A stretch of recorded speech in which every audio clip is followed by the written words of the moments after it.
If you're like me, payroll, benefits, and compliance will give you a headache unless you've got Deal. Deal PEO makes hiring in the U.S. simple. And right now, just for being a You Should Know podcast listener, you can get up to 3 months free at deal.com/workdefined. That's DEEL.com/WRK defined.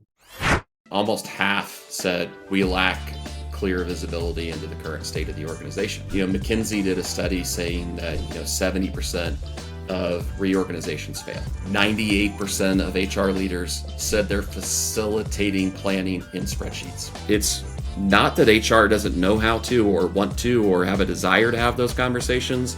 It's that we've ill-equipped them with the tools to make it easy. A great case or an example of what you're talking about, Tom, is the first riff of COVID. So the first wave of all the rifts that happened because of COVID disproportionately affected women. And within that is a subgroup of African American.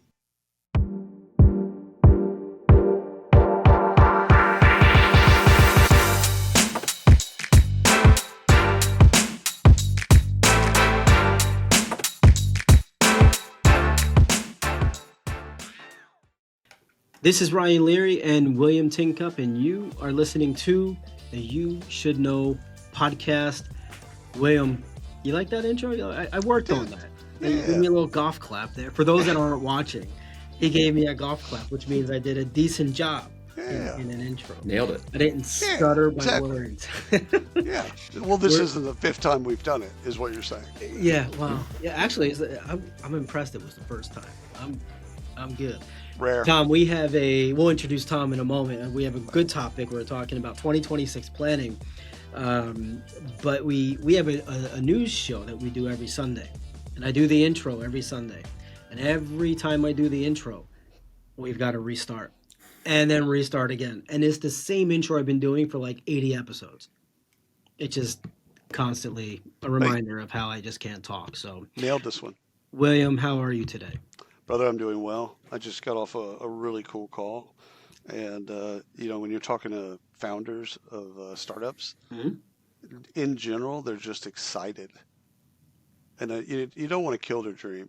But your baby's not that ugly. Inevitably, with my personality, I run the risk of saying or doing stuff that really kind of kills their dream. Yeah. But that didn't happen this time. So Good. Well, that's good. You were nice. So let me bring Tom in here. Tom, thank you for joining us today. For the audience, go ahead and introduce yourself and what you're doing nowadays, and we're going to jump into 2026 planning. Fantastic. Yeah. Thanks for having me, guys. So Tom McCarty, I'm the CEO of OrgChart. We're an HR tech software. We automate org visualization through org charts, bringing in people insights through different lenses of the org chart and actually helping to facilitate workforce planning and future case scenarios for the organization. So been doing this for quite a few years and spent most of my career in, actually all my career in technology between, long stint at Dell and a lot of time in the SaaS and software space. Mm-hmm. And we interviewed William. We interviewed Tom at SHRM. That's right. This past June, which was a pretty good event. I enjoyed the event, and Tom, you came in and crushed it. Yeah, well, thanks. It was a fun conversation. We got to talk HR and I think some college football coaching as well. It was good. We spanned the flow there. 100%. And then today we talk MBA. It was MBA, right? You said MBA. A little bit, yeah. MBA coaching and gone. Gambling, Yep. Gone. Crazy choices. Yeah, exactly. Crazy choices. Well, good thing they have org charts in the organizations. They can pull up their next assistant. Yeah. And it's avoidable mistakes. Like in tennis, they have the unforced error bit. Like you didn't have to make that error. You made that error. And this is something like you said, which kind of brought us around to like, these are choices. This is clearly a bad choice. Millions of dollars are going to be lost. Careers and otherwise. Yeah. So it's over what? It's always a fascinating thing to me when people are in like very high income, roles and opportunities create, the end of it for themselves for very low risk reward, or sorry, very high risk, low reward choices like that. So gambling on the NBA, and now you're no longer a head coach or Yeah, a yeah. starting point guard, right? So Right. DWIs or DUIs or that for me now since Uber and Lyft. It's or even taxis back in the day. It's like if you get a DWI today and you're rich or affluent or whatever, like what do you think? There's an app on your phone yeah, that will literally bring you home. Hmm. right. Like, what are you thinking? Yeah, I think if I actually, was that rich, I don't like to drive anyway. So I love in yeah. that situation. Regardless, yeah. So yeah, We just had on our township's Facebook page. They literally just put this out a couple hours ago. We're doing a DUI enforcement across, and they tell you exactly where they're going to be, Yeah, and yeah, there's still going to be a dozen knuckleheads that come through. 100%, And 100%. yeah, unreal. So anyhow, Tom, we're talking planning on Mm. 2026, yeah. which is obviously up your alley. So why don't we kick off with, and I know you guys kind of ran a survey and all this stuff. Tell us about that and where for companies that, since we're literally butting up against 2026, 10 weeks away. woof, Yeah. man, that's closer than I thought. Yeah, Yep. our next trip is the first week of November, Tom. Yeah. And I was like, yeah, it's in like 3 weeks. My wife's like, yeah, that's like seven Like, days, 10 days. like I'm next like, week, man. Yeah, yeah. Start yikes. packing. I was like, well, good to see the families counting down, right? Yeah. Yep. Yep. For most companies are going to be behind in this game right now. Yeah. I'm assuming. They Yeah. haven't Um, started. yeah, yeah. What do they need to be thinking of as you're going through telling us what the survey was? Yeah, yeah, and I mean, if you take a look at our survey, and what we did is we surveyed about 400, HR leaders, none of which were our current customers, but just a random sampling of HR leaders across the country, and we were trying to talk to them about, hey, what are you seeing in your organization? What are your challenges? Like, how much visibility do you have into your organization? Do you feel like you have the right information for planning, and how are you doing that planning? And what we were really seeing is like, look, almost half said we lack clear visibility into the current state of the organization. I combined that one with, McKinsey did a study saying that, 70% of reorganizations fail. Right. And like, that's a shocking number, by the way. Like, I think it is and it isn't. Right. Like, I think those of us that are in this world and understand it probably sit back and say, yeah, that's probably right. And then at the same time, you're like, wow, 70% fail. And obviously, I think annual planning and reorganization sometimes they're not the same, but I think the challenges of what causes a reorganization to fail and the challenges are the same challenges that cause annual planning to be, whether you want to say failure or less productive, are the same, right? And I think that what we see is that it really starts with, like, do you really know and understand, and are you looking at all the layers of your organization and the right data and information to make informed, educated decisions on the plans you're making and the changes you're making to your organization? Whether that is you're growing, whether that is you're shrinking, whether that is you're launching new initiatives, are you looking at the right information of where you are today and understanding your organization before you start making those changes, right? And like, that's I think the challenge that the HR team is facing in helping to lead these conversations and decisions in an organization. Did did that 50% number shock you at all? No, not. I mean, for me, No. no. Um, and look, obviously, our my company's name is org chart, so I think it kind of says what we do, right? And look, I'll be honest with you, like, so I'm not a founder, so you can't crush my spirit, William. Sorry, All right. but I was thinking I've been in You there, will. but I do know that. But like, so like, when I was deciding, hey, do I want to come here and do this role? My first response was org charts. Like, is that really a big pain point? And one of the things I did was start calling around to people in HR that I knew and saying, like, hey, is this a problem for you? And they're like, oh my God, yeah, it is. Like, there's a solution for that. Like, we still just do this in PowerPoint. And we were talking. We sat down and chatted at SHRM. Well, we had a booth there, and like 99% of our conversations, literally 99% of our conversations, were HR professionals who had no clear way to get an accurate org chart, right? It's like if you can't even get an accurate org chart of like name and title and reporting structure that you're not having to manually update, the ability to go deeper than that, like, yeah, no, it doesn't surprise me at all anymore. I think if you'd asked me 6 years ago, when I was in a different role, did it surprise me? It would surprise me, but not anymore. The the question that comes to mind is in the employee experience space, it used to be annual surveys. And then at one point we went to pulse surveys, one question a day, this, that, and the other. And so we've seen more or less an evolution.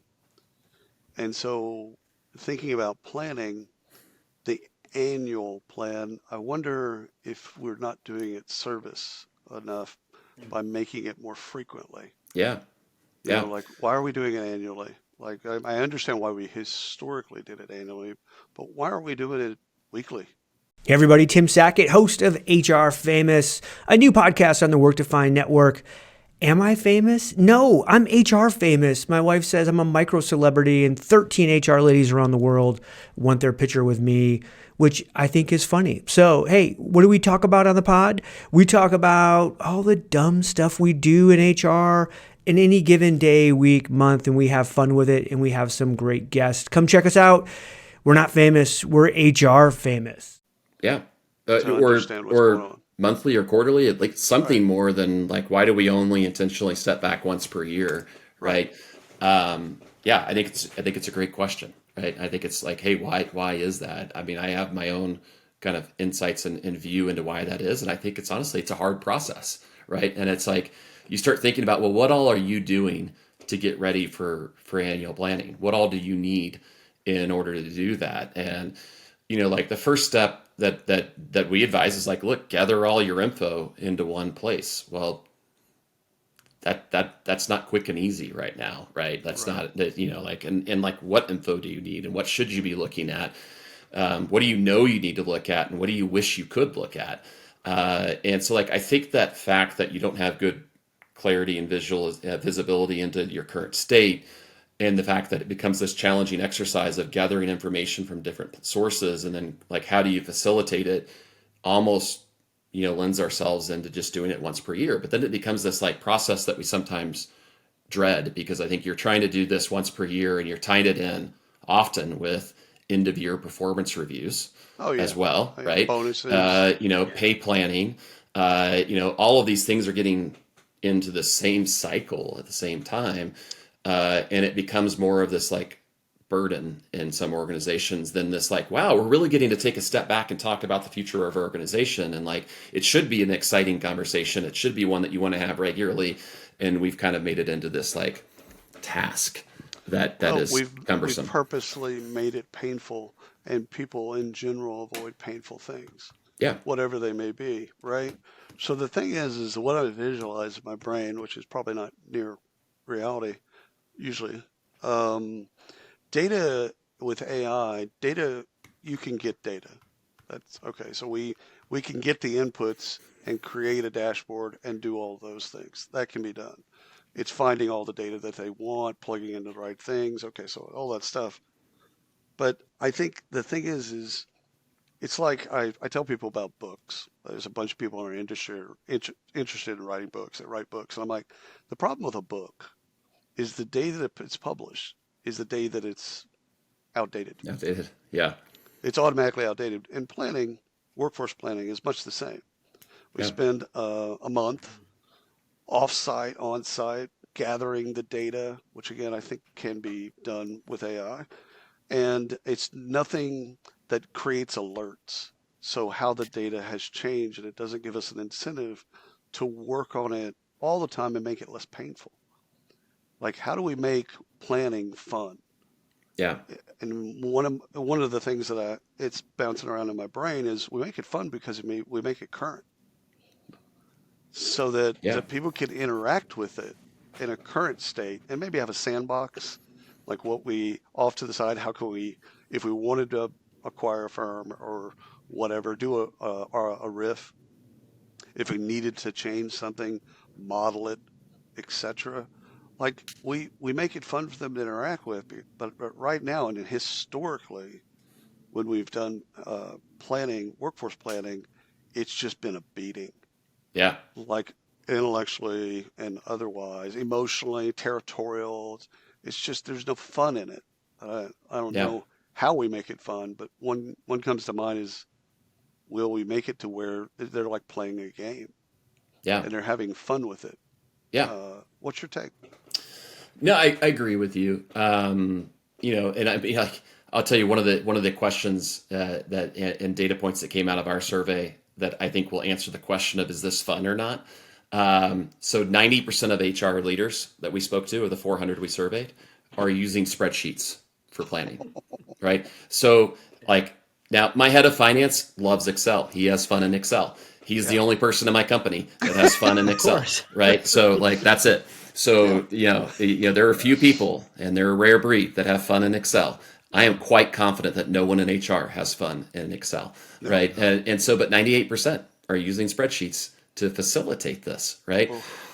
Nobody wants to sit there and do that, right? Like, that's not how you want to do that. And like, is that really how you think about your team and your people? Do you really think about your team and your people by looking at a spreadsheet? Rows and cells. And so, I think it's how do we bring all this together? I mean, to your point, is data accessible? Yes, it is. Is it all in one location though? And have you brought it together in a way that you can actually absorb it?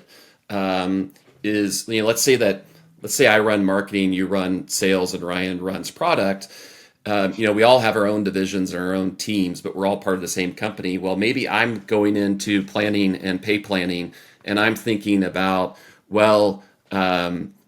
I just want to distribute this equally across my team. I want to maybe think a little bit about performance reviews. And you're thinking about, I really want to look at like where they are to market. And I want to think about, whether or not like I'm going to get the right people up to the right levels. And Ryan's thinking about, I've got this critical skill and I'm just going to put more money towards them because if I lost them, I'm toast.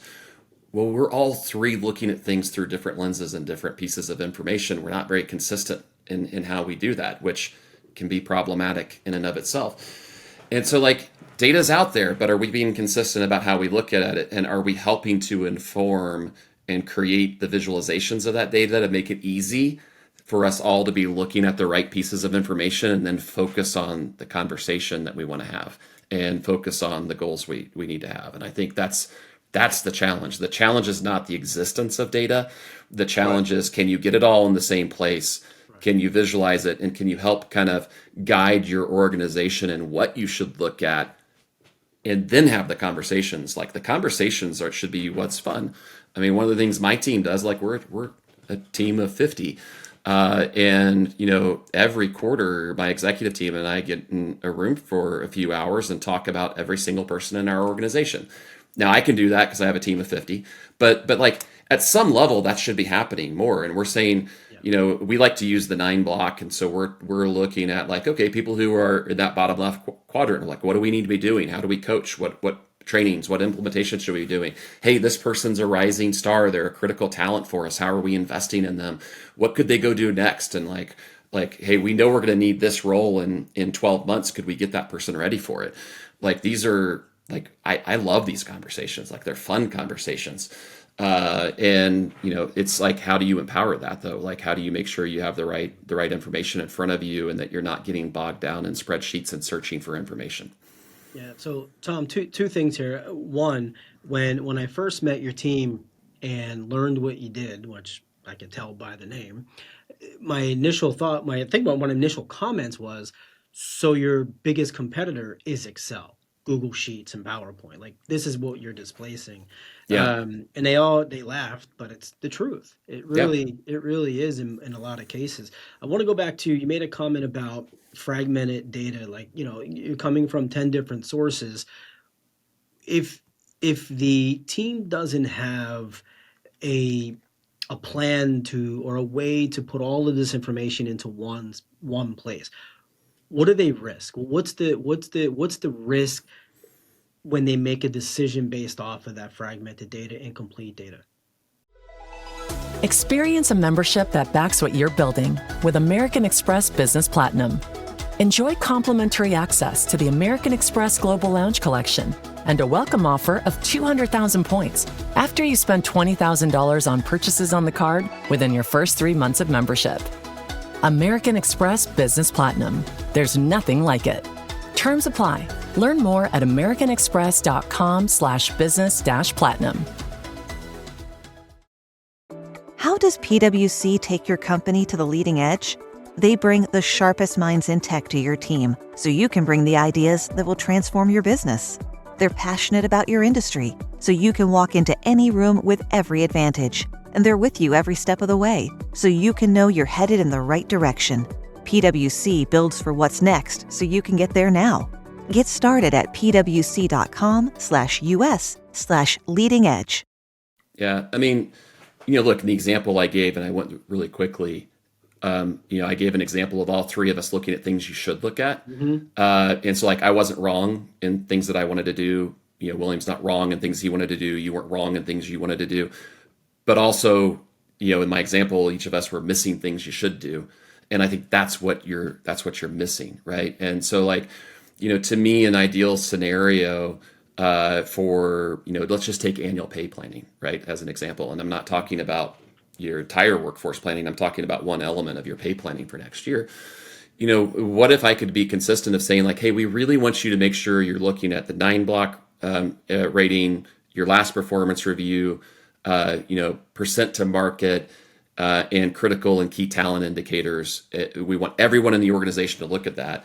Well, cool. What if you could just automatically pull up, a view of your organization? Obviously, we think what makes most sense is to look at that in the form of an org chart, because that's the structure of your team, right? It shows the whole team and everything. And you're being consistent in that, and nobody has to actually go search for that information. It's all in one view. And then you think about your pay planning and you start making the right decisions with the informed pieces of information. And I think when you don't have consistency, when it's disparate information and not everyone's looking at the same thing, then you get two things. One, you get inconsistent decision making, which can be problematic in and of itself for different reasons, right? If I promote or give a raise to one person on different standards than you give, a promotion or a raise to another person, well, you've created a problem here from a liability perspective. So that's a challenge. Equity. Yeah, you create inequities within an organization just because we're measuring differently. And how can anybody understand what am I supposed to do if everybody's looking at it differently? But then you also let's say you're doing your planning, you're having to do a reduction in force, and you're looking at spreadsheets and not looking at how someone you might be removing from an organization might impact the team more wholly, right? And so if you're actually looking at it from the team view, and you're looking at, hey, if I pull this out of this team, what's the potential impact? So I think that's where we often have failures, is because we miss, exactly how that's going to truly impact the organization. It's easy to look at a spreadsheet and then just say, okay, well, I got to come up with this budget number. So click, click, click. But then when you really look at the organization and say, okay, if I take this team and I pull this role out, or let's take a positive spin on it, you're transferring somebody or promoting them into another role. Well, you still have that void. How's that? What do I need to do? What's the next steps that I need to think about? And so these things get missed. And so I think that's when you're disparate information, when you're inconsistent in what you look at, and when you're staring at spreadsheets, you're just not seeing the whole picture of the team. And I think it creates. That's why, the McKinsey study of 70% of reorgs fail doesn't surprise me. And that's, major reorganizations. But the reality is the reasons those fail, which is kind of the lack of visibility and insights, the lack of the correct information to really make informed decisions. Well, that happens in the day-to-day too, right? It happens in, I've got, one new role I'm opening. Have you really thought about where that role needs to go? And it's if I really only had one role to open, where should it go in the organization? Are you really, digging into that? Right.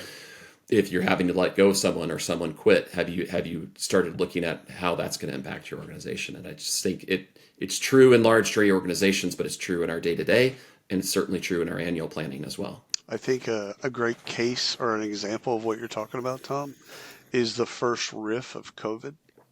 So the first wave of all the rifts that happened because of COVID disproportionately affected women and within that is a subgroup of African American.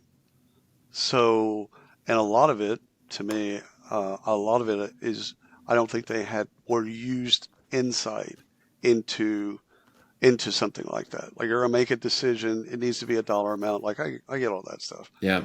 But if it's going to disproportionately impact a group of people, you should at least know that. Should.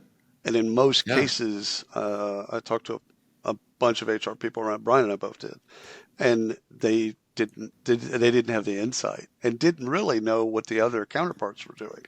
Yeah. And so when it came out, it's like, seriously, like, first of all, wrong on all moral and ethical levels, but it's like, you just didn't have the data.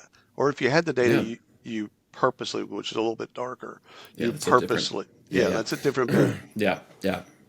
No, I agree. I mean, I just, we've all heard stories of like, hey, well, we did this riff and we let go of these people, and man, we didn't realize that we lost some critical skills until after it happened, right? And I think you kind of hear this in some of the examples today of some of the the government reductions, and it was like, oh, we need to bring those people back because we let go of some people that really were critical, valuable skills and whatever it may be. And that's not like, look, reductions in force happen everywhere. We all that's a reality of business. It has to happen. Are you making the right informed decisions, and are you making sure you're not actually doing more harm than good or creating unintended consequences? And when you lack the right information, when you lack the right data, or you're not looking at that data, you actually have it, but you can't get to it, or you can't visualize it, and you're doing it in isolation of the informed data, which I think is more the case, right? To your point, William, the data exists. Are we doing the work to get to it, and have we figured out a way to visualize it in a way that helps us make informed decisions? And that's why you have these errors. That's why you've got kind of those hopefully unintended consequences that we saw in the COVID reductions in force, or what we see even in any time we're moving people. It's like, oh, I didn't realize that person did that, and now we're kind of screwed because they had a critical skill, right? The definition of a critical skill is something that's not easily replaced. They're the only one that knew how that machine worked. Yeah. And now the machine doesn't work. Yeah. And we all have things like that in every business, right? Yeah. There's things that are specific to your business that people understand, and like, you really need to make sure, obviously you should be understanding where those pain points exist in your business, and then as part of your planning, thinking about how do you remove those pain points, in the sense that, like, how do you remove these institutional knowledge things that aren't shared and that somebody actually just has to possess. Like, that's another way of planning, right? Is like, well, that's actually problematic because that person may get a chance to go move to Italy and have this new exciting passage in their life, and you're in trouble, right? Yep. So that's like another example of how we should be getting ahead of planning. Not in the, oh, I accidentally let someone go, but in the, I've got this, single-threaded knowledge point in my business. How do I start to think about that in my people planning for next year to change that, right? Like, that's another counterexample that is not the I accidentally removed, but how do I be more proactive of making sure I address that so that single-threaded pain doesn't exist? Yeah, one of the things that comes in my mind, Tom, I know a lot of companies don't do this. Right? They don't have they have org charts. They have Excel org charts or PowerPoint or whatever. They may be listening to this and thinking, "All right, this is fantastic. They're excited to plan. They're going into 26." But at what point do they need to consider really getting off of the basics like in Excel? At what point in growth in the company, what stage do they need to say, it's time to bring in a program where we can consolidate and we can manage all of this? I mean, I think that depends on your definition of at what point. I mean, I would say today, right? Like, you really like, look, we all talked about it, right? Like, who wants to be doing, one, who wants to be doing this in spreadsheets, and two, can you really make effective decisions if you're sitting there in a conference room, right, or on Slack or collaborating on SharePoint or Drive on a spreadsheet? Like, no, you're not. You're not going to make the right decisions. Now, your chances of making the right decisions if your team size is 15 for your whole company, yours probably goes up, and maybe you don't have to do something better at 15 people, Right. but like start thinking about that. Like really start thinking about that. Like how quickly does that fall apart? Right? Does it fall apart at 50 people? You're getting harder.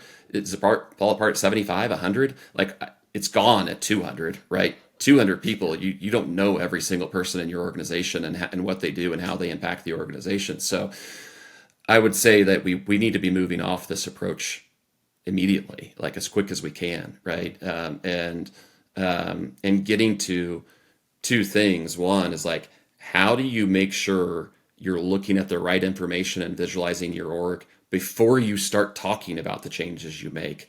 And then as you make those changes, how do you do them in a better way so that you're really seeing the effects of those changes, and you're able to think about them because you're looking at your organization while you're doing it, whereas you're not doing that in a spreadsheet, right? And so I think it's two things. We got to get to the data exists. How do you make sure you're putting it in front of your team in a way that they can absorb it while making the decisions? And then how do you make the decisions in a way that keeps you thinking about your organizational structure and the impacts to your team and your business while you're doing it? I was gonna say, William, you and I have been on calls and part of teams where they were using Excel, Tom, right? And they as intricate as you could be, right? Like the name, all the skills, this and that. But when you're moving things around, I think one of the things that I've noticed, well, we noticed, and obviously it failed, was the skills don't move along with that person. And so you're not seeing what's missing, where it's not, or what you're adding. And I think that kills a lot of people. That's Yeah. where you were just saying, when we've been a part of those calls, and it's painful. It really Yeah. is. Go ahead, William. I know The other Yeah. thing, Well, go ahead, Tom. that's the other thing we do. And so like when we like our approach to this and how we believe you should really think about planning, we think about it in terms of like position management and position control. And the reason being is like, okay, I'm going to move, Ryan from a developer 3 over into, maybe DevOps, and from full stack to DevOps, or whatever the role might be, right? I'm going to move you. Well, I still have that role you were in, right? And I still have to think about how I'm going to address that role within the organization. And so, I think too often we do people to people planning, meaning we're going to sit here and say, well, where is Tom and William and Ryan going to sit in the organization tomorrow versus who is going to fill these 3 positions tomorrow? And if I move someone from one position to another, how am I starting to think about that position and the skill set required to maintain what that person was doing in the organization? And that might be through a promotion, it might be through a transfer, it might be through that they went for their next new opportunity in their life and they're not at the team anymore. You still need to be thinking about that role and that position, and then thinking about, okay, what people fill those positions, right? And so like that's when you just do people to people planning and you move one person into another role, you're missing the impact of the team you just moved them from, and how do you fill that, and how do you make sure that team stays whole and address it either through the team as it exists today or through the promotion or hire of someone else. So Ryan, one of the things I think you're nibbling around the edges is how does org chart become a must-have versus a nice-to-have? And workforce planning, historically, people will say they're doing workforce planning because it's like one of the highest levels of HR, but they're not actually doing workforce planning. They're not really looking at it that way. And I think one of the reasons that's historically been true is it's not been marketed correctly. Like, you're either trying to help them make money, and you can help them make money by keeping their best talent. So they have to know who their best talent is and put the best talent in the best position to win, which will impact the bottom line, right? So for us, baseball is a great example of this. It's the lineup. It's who you're starting and where they are in the order. You've got to know what that is. You've got to be able to know that as a manager. You've got to be able to know who that is versus this team. And so I think that's what companies, if they looked at their talent that way, who is the best talent and where do they need to be, that will impact the business far more than cost cutting. Because the 80-20 rule, 90-10 in Silicon Valley, of 80% of your value comes from 20% of your workforce. In Silicon Valley, it's 90-10. It's how do we enable that 20% or that 10% and make sure that they're in the right spot, and it's you don't lose them. So that's regrettable churn. So you don't want to lose them. So that's one of the things that you're doing is you're keeping them engaged. But the other thing is putting them in places where they win, because if they win, you win. And you get more market share, you get more profit, you get more revenue, whatever the indicator is, you get more. So I think if HR looked at it like a baseball manager or even a general manager, and they looked at like talent like that and just said, who are my best at this particular bit and against this competitive situation that we have, I think they'd make better decisions and it would be more fun. You know what? So the only thing I would argue differently than what you're saying on this is, I don't think it's that HR is doing it wrong. I think it's that that we as the HR technology community, and when I say we, I mean me and other people in HR tech, have let HR down with equipping them with the right tools to do it. Right? Like the reality is, like they're just spending too much time trying to like navigate this sea of information and navigate these tools that aren't built for what really needs to happen. And so like this is where we get passionate about saying like, hey, we really want to help make it easy for you to have the right visualizations for the right conversations, because there's nobody better equipped to have that conversation that you're talking about in an organization than the HR team and the HR professionals, right? Like when you talk to HR professionals about why did you get into HR? Why did you do this? It wasn't to work in spreadsheets and try to figure out how to manually create pivot tables. Pivot. Yeah. Like that's not why, right? Yeah. Like they're really good. They're passionate about our people. They're passionate about their team. They're passionate about helping people do the best in their careers. They're passionate about helping companies build the right teams to do awesome things. And we hinder them from leading those conversations by forcing them into going and getting all of this information and figuring out how to get it in front of the team and then tracking all of the changes that you might make. And like it's not that HR doesn't know how to or want to or have a desire to have those conversations. It's that we've ill-equipped them with the tools to make it easy, right? And so like if I as an HR leader could come in to a meeting with executives and business leaders and people managers and give them the right information, put it up on the screen, and then help them through the conversations and the questions that they don't know to ask and that they're forgetting to ask, and educating them on the process, man, we would make such better decisions. I don't think 70% of reorgs would fail if in that world, right? Yeah. So I know we're coming up on some time here, but give us what you would say would be the most shocking stat in the survey, the most shocking thing that came out of this. Nice. Yeah, I think I probably already said drama. it. I think I probably already said it. It's 98% of HR leaders said they're facilitating planning in spreadsheets. Yeah. Right? Come on. Our people are not best represented in a spreadsheet. And if that's how we're thinking about our decisions and changes, then no wonder we fail so much of the time. Well, and to add to that is there's no texture to a row and a column. You end up being a cell that's not three-dimensional, which is what human beings are. So you don't have that dimensionality in a cell. And so we're not bagging on spreadsheets. There's a utility for spreadsheets in the world, but if you're using spreadsheets in HR, you're failing because you're never going to get the dimensionality of the person, which is what you're trying to get to. And you can kind of create that in a lot of different ways. Ryan and I went to a conference in May, and it was a lot about skills. And I asked one of the speakers at one point, I'm like, do you see human beings as just vessels of skills? Some new skills come in, some skills get broadened, some skills get lost, etc. And that's how we should look at people that work with us and for us, is that they're just not an empty vessel. They're a vessel of skills. And do they have those skills? Do they have the potentiality at those skills? Or do they lack those skills? We have training that we can get to them, etc. And I thought it was kind of an interesting approach to looking at humanity. And an employee in particular is to look at their skills, look at their experience, and look at what you need.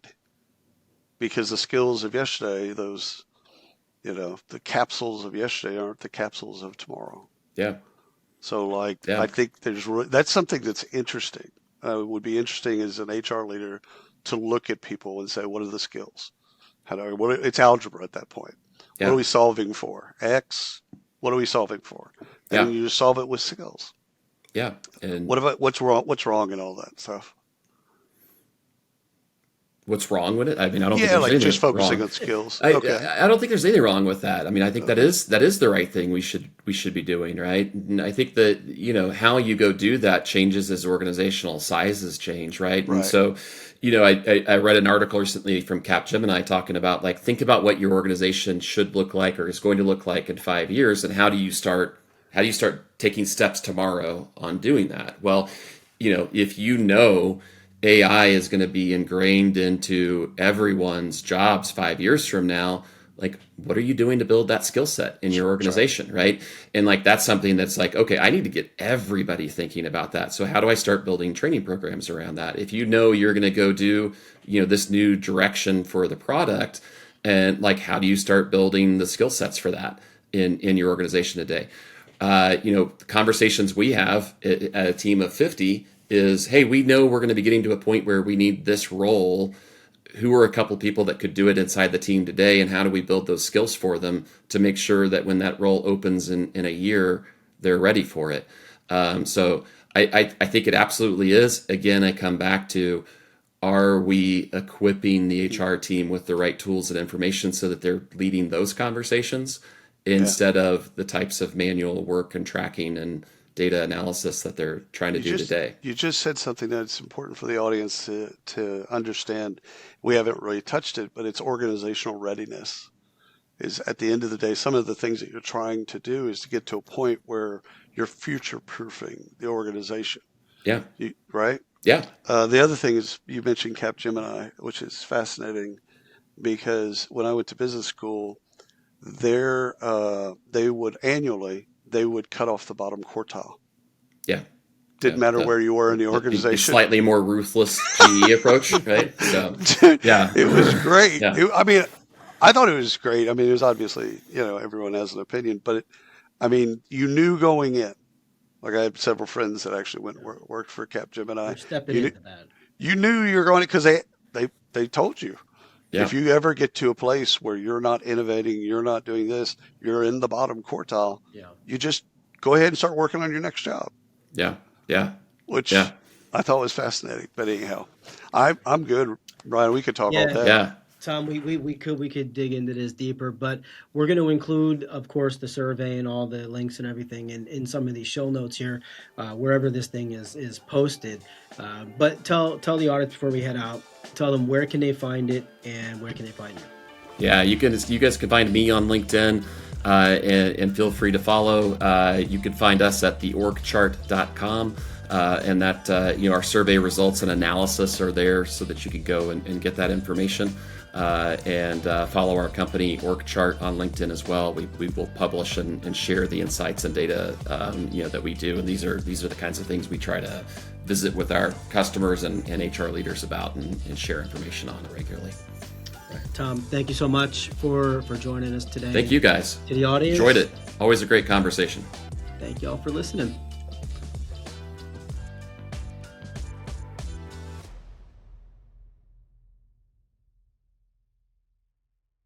Hey, Ryan Reynolds here, wishing you a very happy half-off holiday, because right now Mint Mobile is offering you the gift of 50% off unlimited. To be clear, that's half price, not half the service. Mint is still premium unlimited wireless for a great price. So that means a half day, yeah?